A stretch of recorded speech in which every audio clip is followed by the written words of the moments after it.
Well, I'm Jim Costa, and welcome to my channel, Acosta Living, your launching pad to financial independence and resources to understanding and gaining control of your personal finances. So today we're starting a new segment on our show. We're going to see how you guys like it. So please comment down below, and I do read your comments. So most of the channels that I watch on a regular basis happen to be younger individuals. You can call them millennials. I love the energy, the optimism, the unlimited potential that they portray. Now the plus and minus of this is they share this from a limited perspective.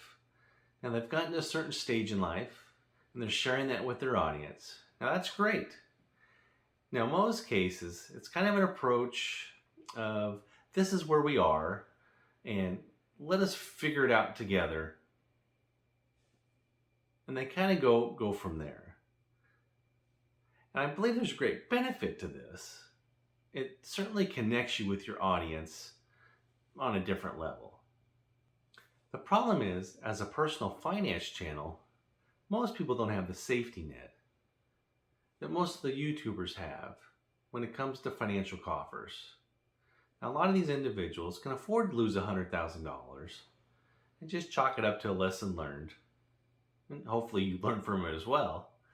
And then just collect it from their next YouTube check. Now, nothing against these individuals. They work hard, they put out great content, and then there's every penny that they earn. But what I hope to do in this segment is give you more of a eagle's eye perspective. And what I mean about this is explain how things kind of fit into the full spectrum of life. Kind of give you my perspective in the wisdom of the gray hair. Now I'm calling this new segment Fatherly Advice Fridays. This will just be my frank opinion on certain subject matters that affect your daily life, both personal and financial. The advice a father gives. Now some of you may have heard these suggestions before, and for some of you maybe you never had a father figure. Now I don't claim to have all the answers, but just so you know a little bit about my background, I've been married to a wonderful woman, and we just celebrated our 26th anniversary last December. We have 2 wonderful kids. My youngest is 16, he still lives at home, and our oldest, with her husband, last year just made us proud grandparents. Now I've been in some form of sales and marketing my entire life. I've owned my own business and I've worked for myself since the age of 32. I own property in multiple states, and this allowed me to coach sporting activities, attend games that happen in the middle of the day. I've been a 4-H leader and helped kids live out the 4-H motto, to make the best better. And I want to lend advice that help keeps the work, life, family balance. Now it can be done. So today's topic and subject matter we're going to talk about is centers of influence. Now we'll get into this, but if you haven't a chance yet, please help me triple D this video. Help me define this video by smashing that like button, and help me develop the channel by subscribing and selecting that bell notification so you get notified of the new videos that come out. And most importantly, help me deliver this message and deliver it by sharing it with someone who you think might benefit from this information. And the best part of this is it's free and it doesn't cost you a penny. And that's a double D on your triple D. So let's get back to the content. So some of you are asking, what is centers of influence? So centers of influence are the themes, the ideas, the people that you surround yourself with that have an influence on your life, both positive and negative. And I've told my kids several times throughout life, you have to keep reevaluating your centers of influence. The people and things that you hang around and that you consume start to permeate through your life, and you start to emulate it and become more like it. So if you're 13 to 20, look at the things around your life, and are they making a positive or a negative impact on your life? If you're hanging around potheads, chances are you're going to become a pothead. Now, if you don't want to become a pothead, then don't hang out around those people. I understand some of you may have family and people that you can't get away from. And if this is the case, then you need to start hanging around with other people during your free time that are going to have a positive impact on your life. And keep in mind this next category. Now, if you're, say, 20 to 45, you guys are obviously adults, but the same thing applies. Look at where you're spending your time and money and ask yourself, are these things helping me become a better person and moving me ahead in life? Am I going to get to where I want to go playing 20 hours of World of Warcraft, binging several weeks on Netflix, hanging out with friends at the bar after work? And don't get me wrong, I'm not saying you can't have fun. Everybody needs to escape once in a while and have a good time. But I'm talking about the environment and the people that are going to have an influence on your life. I want you to start changing your mindset and start thinking of where you want to go and how you want your life to be. 5 years, 10 years down the road? Are the things you're surrounding yourself with going to help you get there? I want you to start hanging out with individuals, couples, people that are where you want to be or who you would like to become more like.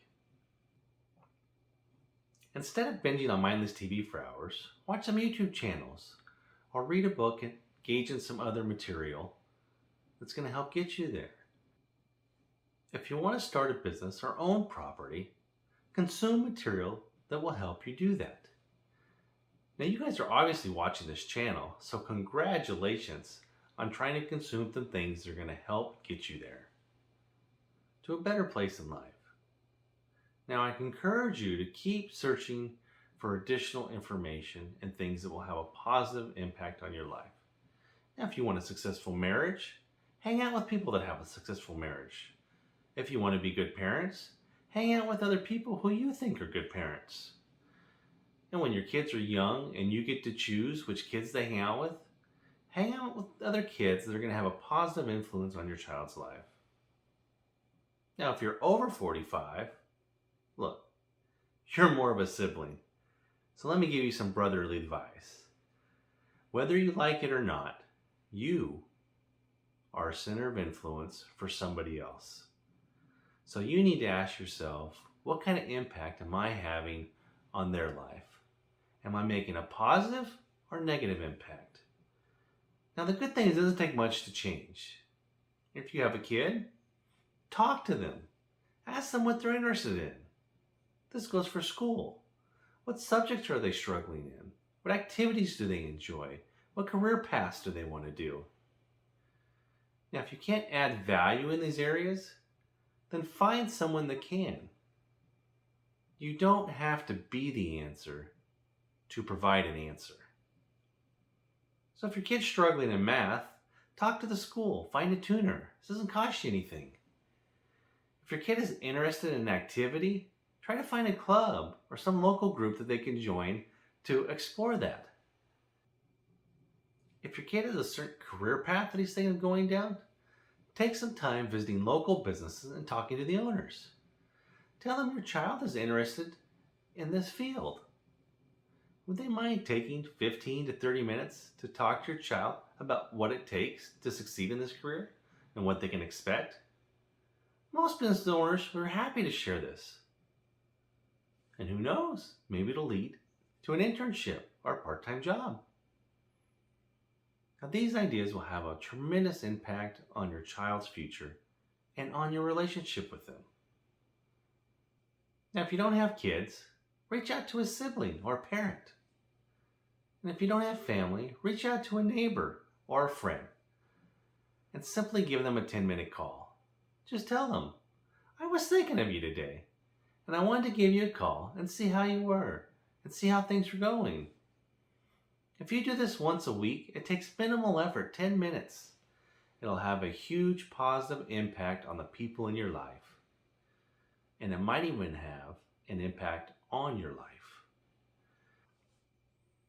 So when it comes to centers of influence, you want to surround yourself with people and engage with individuals that are doing things that you want to do or that have achieved what you want to accomplish. You want to consume and research information that will help get you to where you want to go. You see those words back there? They're not just for my YouTube channel. Define. State or describe exactly the nature, scope, or meaning of. Fill in the blank. What do you want to accomplish? Who do you want to be? Develop. Bring to a more advanced or effective state. This is your centers of influence. Surround yourself and consume information that will help you develop who and what you want to be. And deliver. Provide something promised or expected. Once you define your goal and develop a plan to get there, the only thing left is to deliver it and actually do it. Plan your work and work your plan. Understanding the centers of influence and how they impact your life, well, that's a cost of living.